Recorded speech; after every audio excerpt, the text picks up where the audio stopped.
hold on to your seats, because what we're about to reveal is the kind of deep, dark, and disturbing truth that has been hidden behind the glitz, the glam, and the fame of one of Hollywood's most notorious figures, Sean Diddy Combs. The man who's been running the entertainment world, making millions and playing with the biggest names in the industry, now faces a whole different kind of exposure. Are you ready for the secrets that no one's talking about? Well, strap in, because the truth about Diddy's wild parties is more insane than anything you could ever imagine. Let's start with this. What happens behind closed doors isn't always what the world sees, and Diddy has mastered the art of keeping his dirty little secrets just that, secret.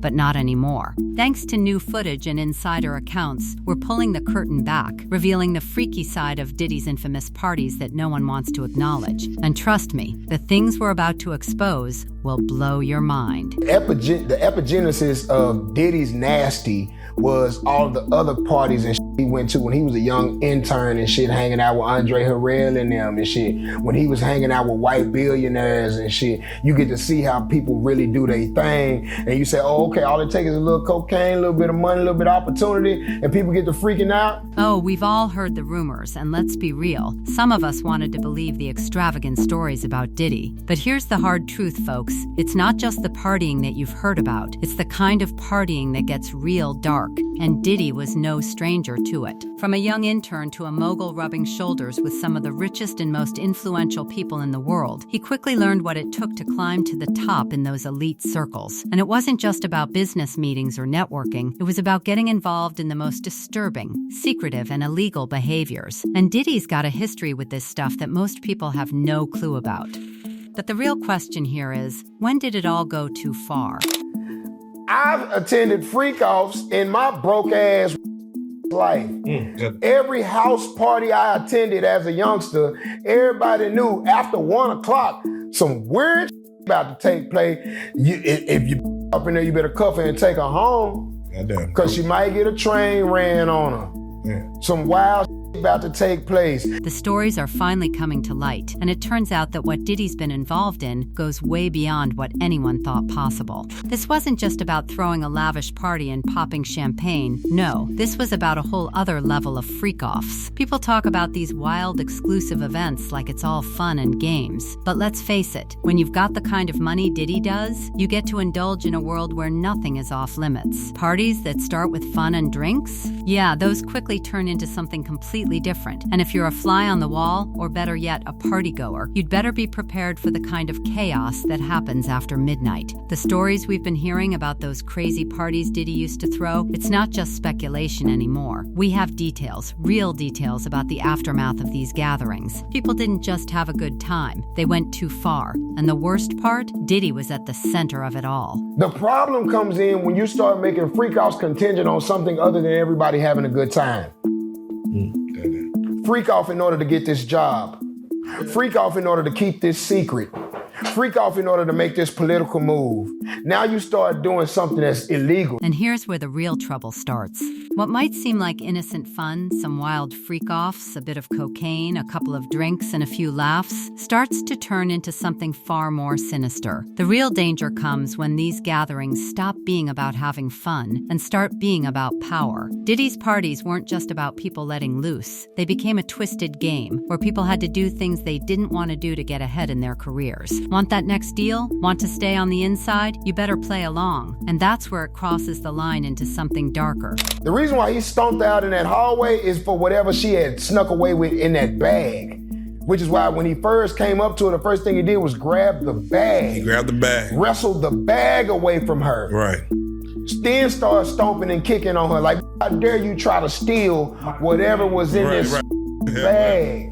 He went back to the room with the bag. Left her out there. Something illegal. What happens when the parties you're throwing come with strings attached? When your career depends on you showing up and playing a game you didn't sign up for? That's what Diddy's world really looked like, and we're only beginning to scratch the surface. What happened in those hallways is sick. For those who've always wondered about the stories behind Diddy's controversial relationships, here's your answer. What seems like just another celebrity scandal is in fact something much darker. We're talking about a very real incident, one where Diddy showed his true colors. This was not just a power play. This was an act of total control, an outburst of aggression. The only thing we did not know is that he had 1,000 bottles of baby oil and 800 dildos. And I feel like anytime a got that kind of quantity, those are party favors, which is why, again, I get upset when you ask other celebrities about Diddy and they be like, yeah, I was at the party, but I left. You a left lie. Fueled by the need to maintain dominance in a world where everything, and I mean everything, is a game of power. If you don't play by Diddy's rules, you get squashed, and there's no room for second chances. This was about more than just love or relationships. This was about a need to possess, a need to control, a need to ensure that his world stays just the way he likes it. This right here is where the story goes from what people heard to what's actually going down. And let me tell you, this detail is wild. 1,000 bottles of baby oil? 800 dildos? Are we seriously to believe this is just a regular party? When the evidence is this insane, it becomes crystal clear that these weren't your average Hollywood get-togethers. Diddy's parties were legendary, but for all the wrong reasons. And the people who've been involved in these crazy nights, they want to distance themselves. You left the next morning. You left after all the fun was over. Because ain't no having all that type of freaking fun for 30 years by himself. And nobody in the industry knew nothing? They want to act like they weren't there, like they left early. But the truth is, they didn't leave when the real freaky fun started. They left when the cameras stopped rolling, when the industry started looking at them sideways, and when the secrets were too much to handle. Now that the shocking details have been laid out, let's take a deeper dive into the twisted and depraved world that Diddy has spent years trying to keep hidden from the public eye. We've only scratched the surface, but let me tell you, what we're about to reveal is going to blow your mind even further. It's clear now that Diddy's parties were more than just a place to let off some steam after a long day. They were a chaotic mess of power plays, manipulation, and indulgence in ways that most of us can't even begin to imagine. These weren't simple gatherings. They were an opportunity for Diddy to prove just how much power he had and how far he could push people to get what he wanted. And those who found themselves in his orbit, they were forced to play by his rules whether they liked it or not. Here's where the story gets really juicy. Have you ever wondered why some of Diddy's closest associates and industry insiders are suddenly pretending like they had no idea about these infamous parties? It's the same old game, denial and avoidance. These people knew exactly what was going on, but as soon as the public started catching wind of the craziness behind those closed doors, they all started jumping ship.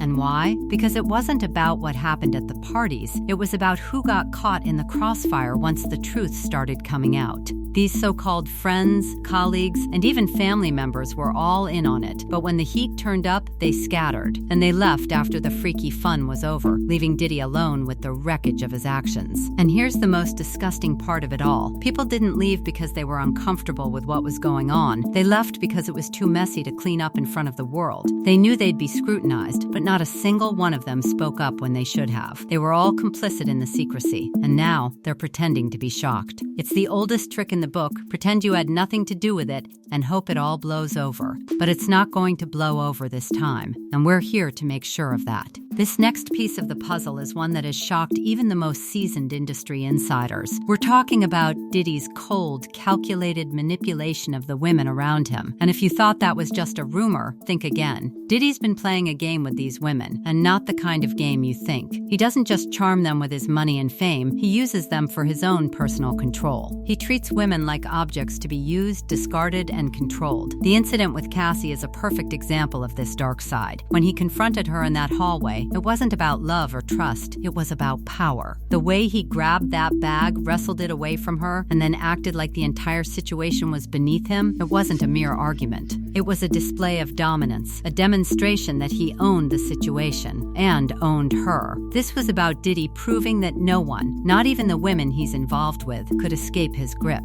And to be clear, this wasn't some petty argument that ended in a quick resolution. This was about controlling the narrative, controlling the women, and making sure that they knew who was really in charge. It's a disgusting power trip, but it's the ugly reality of Diddy's world. This is the part of the story that's hard to digest. Diddy's manipulation of women women doesn't stop at his need for control. It extends to how he views women, how he uses them, and how he objectifies them. He doesn't see women as human beings or partners. No, to him, they're just pawns in his game of power and dominance. His need to degrade them isn't just physical, it's mental, emotional, and deeply rooted in his view of women as mere tools to serve his desires. But here's the kicker, he doesn't even try to hide it. He's built his entire image on this idea that he can play with women, that he can control them, and that their worth is determined by what he can get from them. This isn't a minor flaw or a misstep. This is Diddy's entire view of relationships, transactional, degrading, and centered around his own need to feel superior. And the worst part? The women who get involved in this toxic world are often forced to play along, to comply with his desires, or risk being discarded and forgotten. And just when you thought it couldn't get any more bizarre, we're diving into the conspiracy that's been swirling around Diddy for years. What started as whispered rumors about his behavior has now exploded into a full-blown mystery that no one can ignore. Diddy's rumored relationships and strange behavior with other men, like Tyson Beckford and Meek Mill, have raised eyebrows for years. People have talked about it behind closed doors, but the industry has done everything in its power to silence the whispers. But with new footage and a fresh look at the real Diddy, it's impossible to ignore anymore. It's clear now that Diddy's life isn't what it seems. These strange connections, these suspicious behaviors, they aren't just coincidences, they're pieces of a much bigger puzzle. A puzzle that involves power, manipulation, and an addiction to control. And it's time the world knows the truth. So, what's the final truth here? The truth is, Diddy has been hiding in plain sight for far too long. He's built an empire on the back of lies, manipulation, and controlling everything and everyone around him. His reputation as a mogul is just the cover-up for his twisted desires and dark lifestyle. These wild parties, they're not just about fun. They're about power. They're about control. And they're about a man who thinks he can get away with anything because of his fame and wealth. But the truth is out now, and there's no turning back. As the world finally sees Diddy for who he really is, a man who has built his empire on secrets, lies, and manipulation, we can only hope that this is just the beginning of the end for his reign of terror.